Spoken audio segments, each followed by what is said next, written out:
परिचय। आज हम संबंधों और फलनों का अध्ययन करेंगे। संबंध क्या होते हैं सर? संबंधों को आसान भाषा में एक माता और एक पुत्री, पिता और एक पुत्र तथा शिक्षक और छात्र के संबंध के रूप में समझा जा सकता है। ठीक है सर, तो फलन क्या हैं?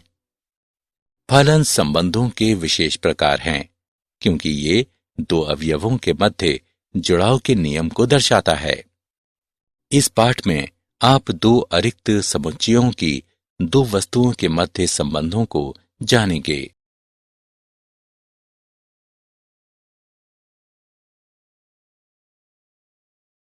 उद्देश्य। इस पाठ के अंत में आप निम्न करने में सक्षम हो जाएंगे। दो क्रमित युग्म की समता की जांच करना, समुच्चयों का कार्तीय गुणन ज्ञात करना, समुच्चयों के मध्य संबंध ज्ञात करना, दिए गए समुच्चयों से फलन ज्ञात करना।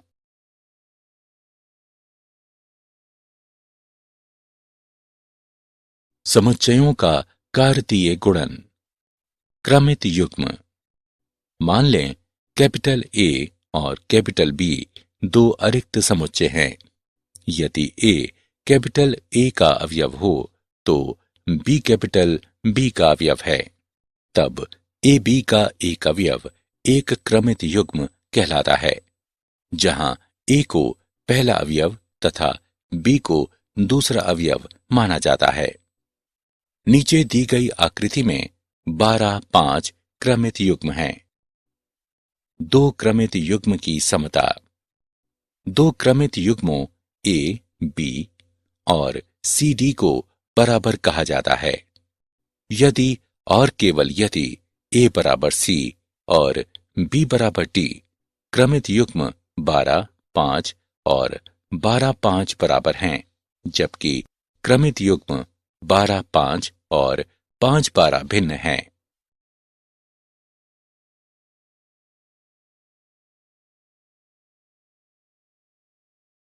मान लें कैपिटल ए और कैपिटल बी दो अरिक्त समुच्चय हैं। कैपिटल ए और कैपिटल बी के कार्तीय गुणन को सभी क्रमित युग्मों ए बी के समुच्चय के रूप में परिभाषित करते हैं, जहां ए अवयव है कैपिटल ए का तथा बी अवयव है कैपिटल बी का। प्रतीक रूप में capital A cross capital B बराबर ए, बी इस प्रकार कि ए अवयव है कैपिटल ए का और बी अवयव है कैपिटल बी का। उदाहरण पर विचार करें। यदि कैपिटल ए बराबर ए, बी, सी और कैपिटल बी बराबर 1-2, तब capital A cross capital B बराबर A, 1A, 2B, 1B, 2C, 1C, 2। Capital A cross capital B का आलेखीय निरूपण। यदि कैपिटल ए या कैपिटल बी रिक्त समुच्चय हो तो capital A cross capital B भी रिक्त समुच्चय होगा। इसका अर्थ है कि capital A cross capital B बराबर 5। महत्वपूर्ण बिंदु। मान लें ए और बी दो अरिक्त समुच्चय हैं। यदि ए में m अवयव हों और बी में n अवयव हों, जिसका अर्थ कि यदि n a बराबर m और n b बराबर n, तो a और b के कार्तीय गुणन में m गुणा n अवयव होंगे, अर्थात n a क्रॉस b बराबर m गुणा n। ये इसे भी इंगित करता है कि n a क्रॉस b बराबर n b क्रॉस a। यदि या तो a या b एक अपरिमित समुच्चय हो तो कार्तीय गुणनफल अर्थात a क्रॉस b भी अपरिमित समुच्चय होता है। यदि a क्रॉस a बराबर x y z इस प्रकार कि एक्स वाई जेड ए के अवयव हों। यहां ए बी सी एक क्रमिक है।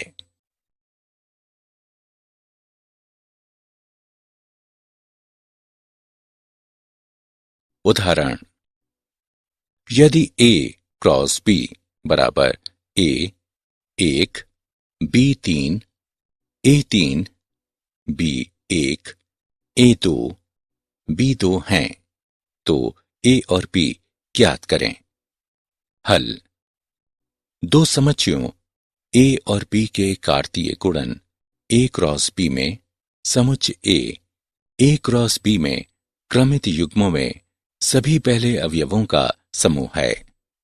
इस प्रकार जो दिया है उसके लिए ए क्रॉस बी बराबर ए एक, बी तीन, ए तीन, बी एक, ए दो, बी दो।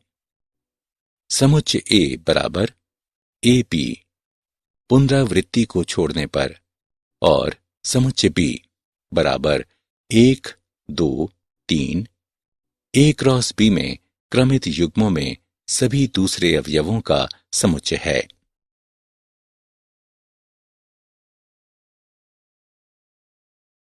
संबंध, माना ए और बी दो अरिक्त समुच्चय हैं।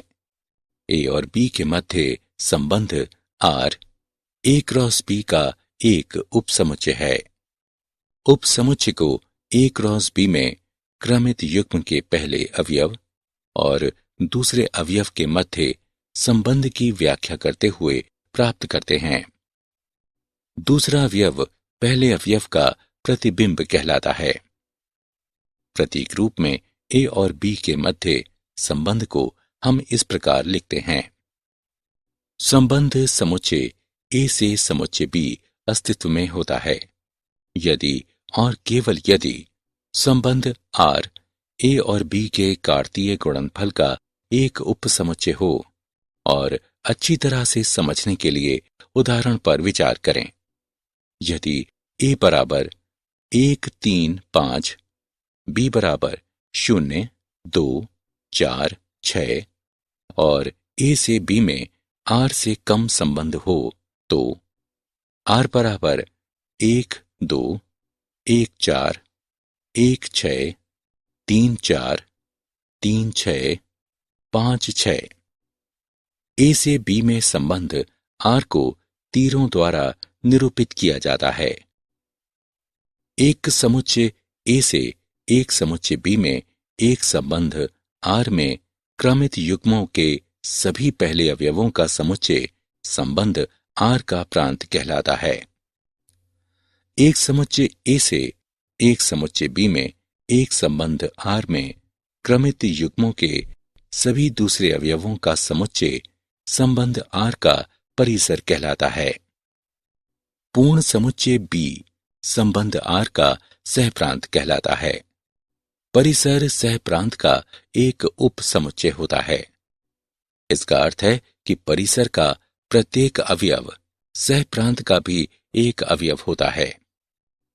महत्वपूर्ण बिंदु, एक संबंध का बीजीय निरूपण या तो रोस्टर विधि या समुच्चय निर्माण विधि द्वारा किया जा सकता है। एक तीर आरेख किसी संबंध का एक दृष्टि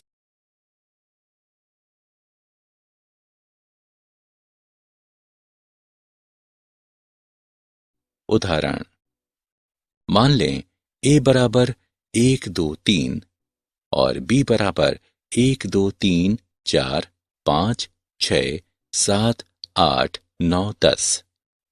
ए से बी में रोस्टर विधि द्वारा एक संबंध आर इसका वर्ग के रूप में हो, स्थापित करें।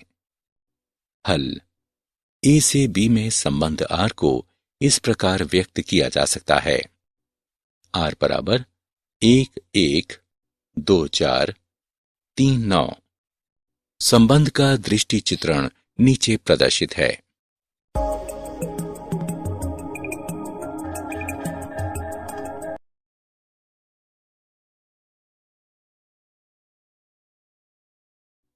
मान लें ए बराबर 2, 4, 6, 8 और b बराबर 1, 3, 5, 7, 9। ए से बी में एक संबंध आर से एक अधिक को समुच्चय निर्माण विधि द्वारा परिभाषित करें। हल दिया है ए बराबर 2, 4, 6, 8, बी बराबर 1, 3, 5, 7, 9। ए से बी में एक संबंध आर को इस प्रकार लिखा जा सकता है। आर बराबर 2, 1, 4, 3, 6, 5, 8, 7। तब समुच्चय निर्माण विधि में आर को इस प्रकार निरूपित किया जा सकता है।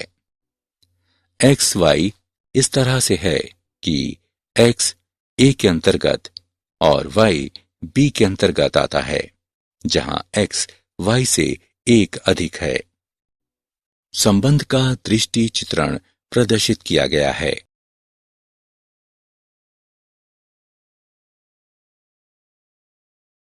फलन। यदि ए और बी दो अरिक्त समुच्चय हों, तो समुच्चय ए से समुच्चय बी में एक फलन एक ऐसा नियम या विधि या संगतता होती है जो समुच्चय ए के अवयवों को समुच्चय बी के अवयवों से जोड़ती है। इस प्रकार की 1. समुच्चय ए के सभी अवयव समुच्चय बी में अवयवों से जुड़े हुए हों। 2. समुच्चय ए के प्रत्येक अवयव के संगत समुच्चय बी में एक अद्वितीय अवयव होता है। किन्हीं भी दो क्रमित युग्मों का प्रथम अवयव समान नहीं होता है। प्रतीक रूप में इसे इस प्रकार लिखते हैं। f ए से बी में एक फलन है। अच्छी तरह से समझने के लिए उदाहरण पर विचार करें। f एक फलन है क्योंकि ए के प्रत्येक अवयव का बी में एक अद्वितीय प्रतिबिंब है। यदि ए और बी वास्तविक संख्याओं के समुच्चय हों, तो एक फलन f एक वास्तविक फलन या एक वास्तविक मान फलन कहलाते हैं। अद्वितीय अवयव b जो b का अवयव है, फलन f के अंतर्गत a के अवयव a का प्रतिबिंब कहलाता है। इसे f a से निरूपित करते हैं, अर्थात b बराबर a का फलन। a से b में कोई फलन a गुणा b से एक संबंध f है। इस प्रकार कि प्रत्येक a अवयव है a का और एक अद्वितीय अवयव b अवयव है कैपिटल B का। इस प्रकार की a b अवयव है f के। समुच्चय a फलन f का प्रांत कहलाता है और समुच्चय b सह प्रांत कहलाता है। a के अवयव के सभी प्रतिबिंबों के समुच्चय को a के फलन से निरूपित करते हैं। ये फलन का परिसर कहलाता है। स्पष्ट रूप से फलन का परिसर सह प्रांत का एक उपसमुच्चय होता है जो b के बराबर हो सकता है या नहीं भी हो सकता है।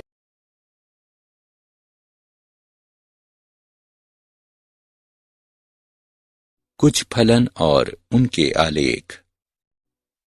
तत्समक फलन। मान लें r वास्तविक संख्या का समुच्चय है। f r से r में x का फलन f बराबर x द्वारा परिभाषित एक फलन है, जहां प्रत्येक x अवयव है r का। तत्समक फलन कहलाता है। इसका प्रांत r है और परिसर r है। अचनर फलन। मान लें r वास्तविक संख्या का समुच्चय है। f r से r में x का फलन f बराबर c द्वारा परिभाषित एक फलन है, जहां प्रत्येक x अवयव है r का। जहां c अचर है, अचर फलन कहलाता है। इसका प्रांत r है और परिसर एकल समुच्चय c है। बहुपद फलन। मान लें r वास्तविक संख्या का समुच्चय है। f r से r में x का फलन f बराबर a0 जमा a1x जमा a2x की घात 2 जमा a3x की घात 3 जमा anx की घात n तक द्वारा परिभाषित एक फलन है, जहां प्रत्येक n एक ऋणात्मक पूर्णांक a0, a1, a2, a3, an है, जो अवयव है r का। एक बहुपद फलन कहलाता है। नीचे प्रदर्शित आकृति बहुपद y बराबर x वर्ग के लिए एक आलेख प्रदर्शित करती है। परिमेय फलन। x का फलन f बराबर x का फलन p बटे x का फलन q। रूप का एक फलन जहां x का फलन p और x का फलन q वास्तविक संख्याओं के समुच्चय पर बहुपद हैं और x का फलन q 0 के बराबर नहीं है, एक परिमेय फलन कहलाता है। नीचे दी गई आकृति बहुपद y बराबर 1 बटे x वर्ग के लिए एक आलेख प्रदर्शित करती है। मापांक फलन। मान लें r वास्तविक संख्या का समुच्चय है। f r से r में एक फलन है जो निम्न के द्वारा परिभाषित है। x का फलन f बराबर x, जहां x अधिक या बराबर है 0 से। x का फलन f बराबर घटा x, जहां x छोटा है 0 से। मापांक फलन कहलाता है। इसका प्रांत r है और इसका परिसर 0 अनंत है। चिन्ह फलन। मान लें r वास्तविक संख्या का समुच्चय है। f r से r में एक फलन है जो निम्न के द्वारा परिभाषित है। x का फलन f बराबर 1, जहां x अधिक है 0 से।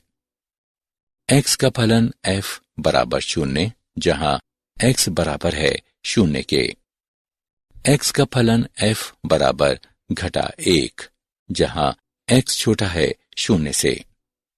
चिन्ह फलन कहलाता है। इसका प्रांत r है और इसका परिसर घटा 1 अर्धविराम 0 1 है। महत्तम पूर्णांक फलन। मान लें कि r वास्तविक संख्या का समुच्चय है। f r से r में एक फलन है जो निम्न के द्वारा परिभाषित है। x का फलन f बराबर x, x अवयव है r का। x से कम या इसके बराबर महत्तम पूर्णांक के मान की कल्पना करता है। ऐसा फलन महत्तम पूर्णांक फलन कहलाता है। x का फलन f बराबर n, जहां n छोटा या बराबर है x के, जो छोटा है n जमा 1 से। यहां n अवयव है i का, जहां i पूर्णांकों का एक समुच्चय है। इसका प्रांत r है और परिसर i है।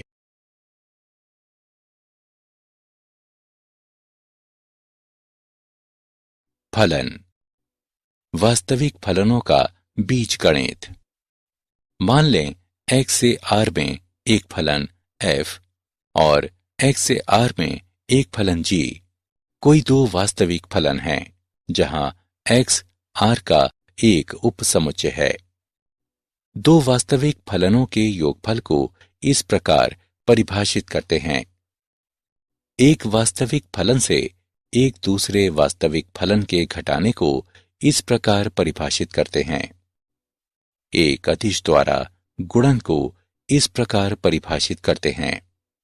मान लें अल्फा एक अदिश है, तो गुणन फलन अल्फा गुणा f को इस प्रकार परिभाषित करते हैं। दो वास्तविक फलनों के गुणन को इस प्रकार परिभाषित करते हैं। इसे बिंदुशाह गुणन भी कहते हैं। दो वास्तविक फलनों का भागफल। f/g फलन के भागफल को इस प्रकार परिभाषित करते हैं।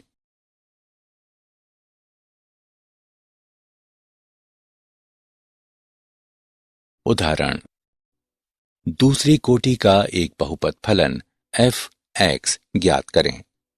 जब f 0 बराबर 5, f माइनस 1 बराबर 10, f 1 बराबर 6।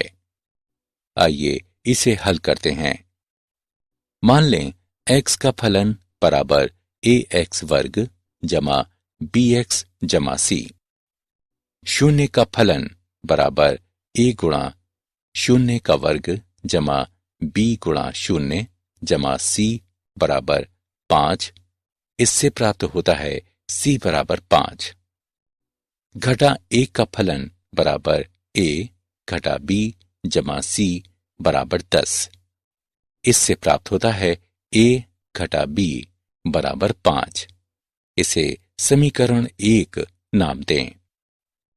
1 का फलन बराबर a जमा b जमा c बराबर 6। इससे प्राप्त होता है a जमा b बराबर 1। इसे समीकरण 2 का नाम दें। 1 और 2 को हल करने पर हम प्राप्त करते हैं a बराबर 3 और b बराबर घटा 2। इसलिए x का फलन बराबर 3x का वर्ग घटा 2x जमा 5।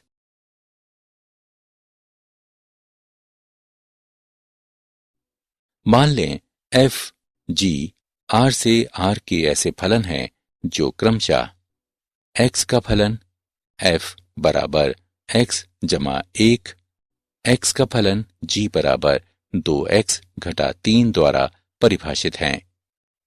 ज्ञात करें f जमा g, f घटा g, f गुणा g और f बटे g। हल दिया है x का फलन f बराबर x जमा 1, x का फलन g बराबर 2x घटा 3। f जमा g इस प्रकार ज्ञात किया जा सकता है। x का फलन f जमा g बराबर x का फलन f जमा x का फलन g बराबर x जमा 1 जमा 2x घटा 3 बराबर 3x घटा 2। f घटा g को इस प्रकार ज्ञात किया जा सकता है। x का फलन f घटा g बराबर x का फलन f घटा x का फलन g बराबर x जमा 1 घटा 2x घटा 3 बराबर घटा x जमा 4। fg को इस प्रकार ज्ञात किया जा सकता है। x का फलन fg बराबर x का फलन f गुणा x का फलन g बराबर x जमा 1 गुणा 2x घटा 3 बराबर 2x का वर्ग घटा x घटा 3। f बटे g को इस प्रकार ज्ञात किया जा सकता है। x का फलन f बटे g बराबर x का फलन f बटे x का फलन g बराबर x जमा 1 बटे 2x घटा 3। x अवयव है r का और x 3 बटे 2 के बराबर नहीं है।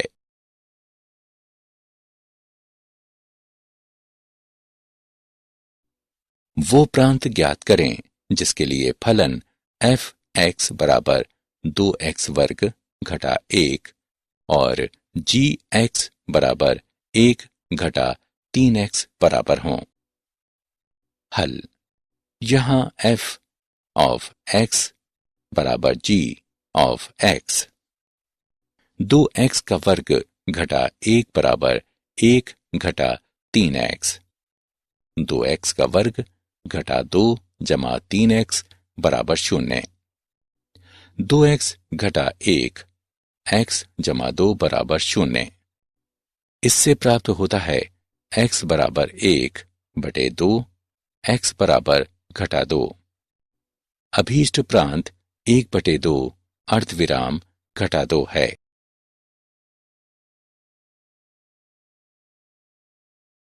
क्या आप जानते हैं फलन शब्द का प्रयोग गॉटफ्रेड विल्हेल्म लिबनिज ने किया।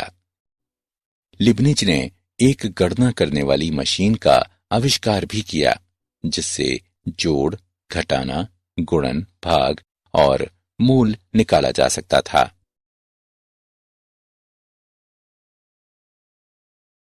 सारांश।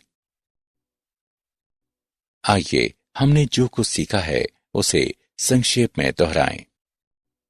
दो क्रमित युग्म की समता। दो क्रमित युग्मों ए, बी और सी डी को बराबर कहा जाता है यदि और केवल यदि ए बराबर सी और बी बराबर डी। दो समुच्चयों का कार्तीय गुणन। मान लें कैपिटल ए और कैपिटल बी दो अरिक्त समुच्चय हैं तो capital A cross capital B बराबर ए। बी इस प्रकार की ए अवयव है कैपिटल ए का और बी अवयव है कैपिटल बी का। दो समुच्चयों के मध्य संबंध।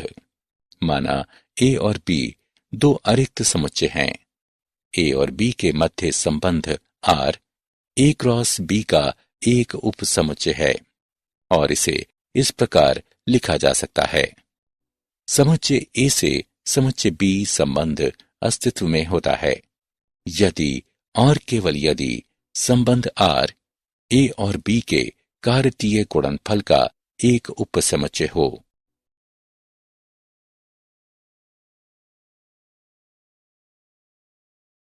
समुच्चय ए से समुच्चय बी के संबंध आर में क्रमित युग्मों के सभी पहले अवयवों का समुच्चय संबंध आर का प्रांत कहलाता है। समुच्चय ए से समुच्चय बी के संबंध आर में सभी दूसरे अवयवों का समुच्चय संबंध आर का परिसर कहलाता है। पूर्ण समुच्चय बी संबंध का सहप्रांत कहलाता है। परिसर सहप्रांत का एक उपसमुच्चय होता है। इसका अर्थ है परिसर का प्रत्येक अवयव सहप्रांत का भी एक अवयव होता है। फलन। यदि ए और बी दो अरिक्त समुच्चय हों तो समुच्चय ए से समुच्चय बी में एक फलन एक ऐसा नियम या विधि या संगतता होती है जो समुच्चय ए के अवयवों को समुच्चय बी के अवयवों से जोड़ती है। इस प्रकार की समुच्चय ए के सभी अवयव समुच्चय बी में अवयवों से जुड़े हुए हों।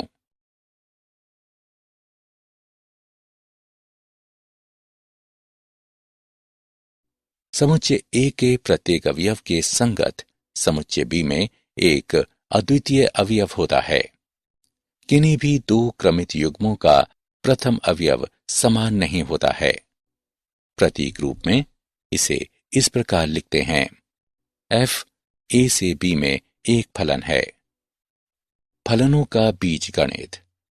एक्स का फलन एफ जमा जी बराबर एक्स का फलन एफ जमा एक्स का फलन जी, जहां सभी एक्स अवयव हैं कैपिटल एक्स के।